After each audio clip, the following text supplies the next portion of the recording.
తేడాగా ఉంది? రారా తమ్ముడు రా, నీకోసమే వెయిట్ చేస్తున్నాను. ఏంటక్క ఏమైంది ఇంత అర్జెంటుగా రమ్మన్నావు? చెప్తా గానీ నాకు ముందు మాట ఇవ్వు. నేను ఏం అడిగినా నో చెప్పను అని. ఏంటక్క ఈ తమ్ముడి మీద అంత నమ్మకం లేదా నీకు? చెప్పు. అవన్నీ కాదురా తమ్ముడు, ముందు నాకు మాట ఇవ్వు. సరే అక్క. బామ్మర్ది ఎందుకైనా మంచిది ఒట్టేసే ముందు 1-2 సార్లు ఆలోచించుకో. ఆ, ఆలోచించుకోవాలా? ఏదో తేడాగా ఉందేంటి? హ్మ్, సరే అక్క. ఏం లేదురా, నీకు పెళ్లి చేద్దాం అనుకుంటున్నాను. అమ్మయ్యా, ఇప్పటికైనా నాకు పెళ్లి చేయాలనిపించింది అక్క మీకు.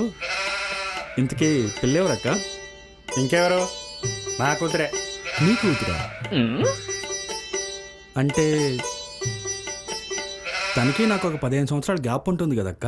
అందులో ఏముందిరా, ఇంకో 15 సంవత్సరాలు ఆగితే అది కూడా నీ వయసుకు వచ్చేస్తుంది.